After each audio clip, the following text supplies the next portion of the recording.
Good morning, Soel. Hi, good morning, Laura.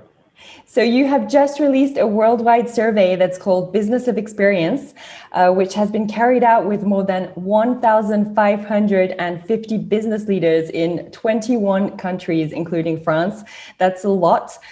These past months, we've witnessed an acceleration of major changes in consumer habits, organization, within interactions in general. So this evolution has basically pushed companies to go beyond the framework of customer experience and to organize the whole company around exceptional experience, basically. So maybe you can tell us a bit more about what really is the difference between business of experience and a successful strategy based on customer experience. Sure, Laura. This has been a unique last 15 months or so. As companies look to pivot back to growth, they recognize that their pre-COVID approaches won't serve them in the long term. And in our research, CEOs agree. We found that nearly 80% of CEOs say that they will have to fundamentally change how they interact and engage with their customers as a priority to drive new business growth. Every single experience is going to change. How and what people buy, how and where they work, how they interact with each other, how they will educate their children.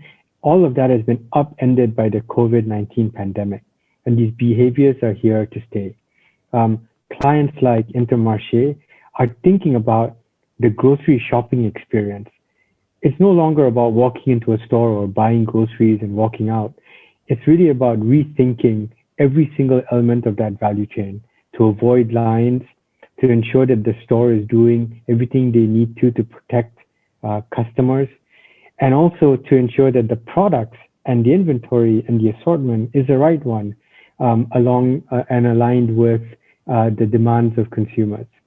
A renaissance around experience is afoot, and companies that put experience at the heart of their organization will reignite growth and be the new category of leaders in the years and decades ahead. There is no question about it. BX, or business of experience, will become the gold standard. It's about shifting from customer experience, which was the proviso of the CMO and CXO or COO, to business of experience, which is the boardroom's concern. And this shift in mindset, we believe that over the years to come is going to be an incredible engine for meaningful disruption, market differentiation, and customer satisfaction. No, absolutely. So basically, this means that beyond the CEO, all executive leaders and directors, regardless if they're in front or back office positions, they need to invest in changing the way that they think about experience. So how do we move from a CX approach to a BX approach, and how would that work? Becoming a business leader starts with becoming customer obsessed. Beyond the CEO, every C-level exec, as you mentioned, and leader, both inside the front office and back office functions, need to be invested in shifting their thinking about experience. So, for example, in a CX mindset or a CX thinking mindset, the CEO focuses on maximizing profitability. In BX thinking, it's about profiting from purpose and experience. The marketing and brand function in a CX thinking organization is about making people want things, but with BX thinking, it's about making things people want. For sales, it's about shifting from a focus on the product the company wants to sell to a focus on the outcome the customer wants to have. And from a tech and data perspective, it's about shifting from enabling business processes at greater scale to enabling customer centricity at greater scale, really leveraging technology and innovation for meaningful, purposeful experiences. I guess you really have a cross-sector vision, having worked with all these different brands. Maybe you can tell us, what are the 3-4 best practices from these companies that are actually business of experience orientated? Sure, Laura. I'll give you 4. The first is to become customer obsessed. Customer needs will likely continue to evolve, often unpredictably, even with the case of the pandemic that's happened and confinement that we see in most markets right now. As a result, companies should shift and should invest in ways to uncover customers' unmet needs, both big and small, and really use that to drive new products, new services, and new experiences. The second is to make experience innovation an everyday habit.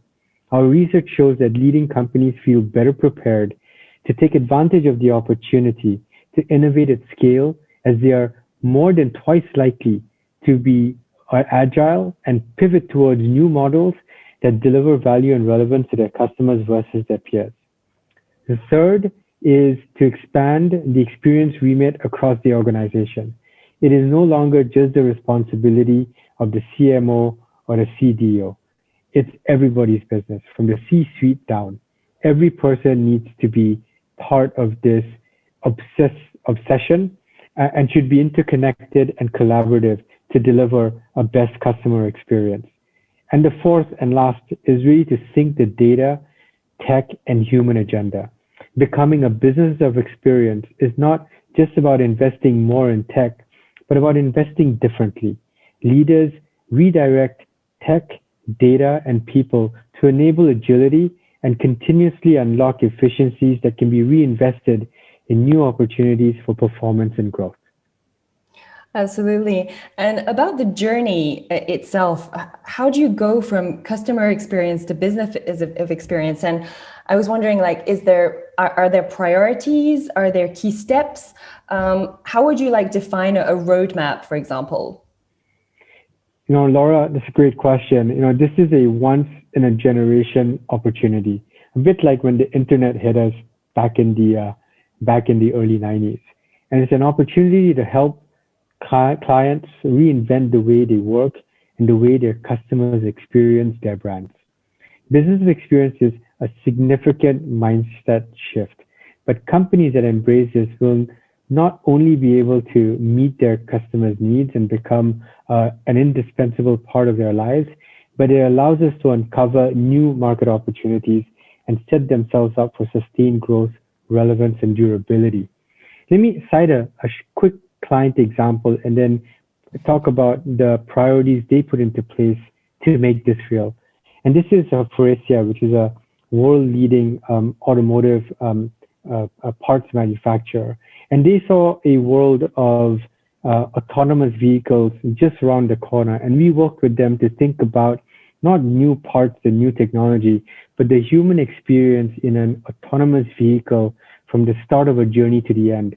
And based on that need, we developed a new business, a new proposition around massage seats within these cars that really provide a cocooned and safe and relaxing experience around mobility that now has extended the probability of and the scope of the business of Faurecia from the delivery of piece parts and new automotive technology to the business of experience. And they did this by, number one, prioritizing on data, letting data be their compass. And that means picking up on signals through data and research and insights to understand what people are saying and how they're behaving, and then building propositions around them. The second is by prioritizing the experience innovation process and ensuring that it's not just about features and functions, but it's about an evolution to service innovation as well as to business model innovation. The third is around making experience everyone's business. Like I mentioned earlier, it's a best practice, but it's a priority as well. It's about ensuring that you put the right metrics to incent the right behavior. And based on our research, nearly 60% of today's leading firms do two things really well. Number one, they intensively link partner incentives to the customer experience they deliver. And number two, conduct change management training for everyone in the organization. And last but not least, a priority is technology. Start by building a more agile technology infrastructure with the cloud. Think of your system as a stack. Increasingly, cloud should be at the bottom. This is not only about cost saving, but actually about linking data and people to newer, faster, and more creative ways of delivering better experiences for your end customers. Well, thank you very much, Sohail, for this very insightful information. For those of you watching, if you want to find out more about Business of Experience, you can download the research. It has been posted in the chat, so feel free to download the study directly. Thanks again, Sohail, and have a fantastic day. Thanks again, Laura. You too. Bye-bye.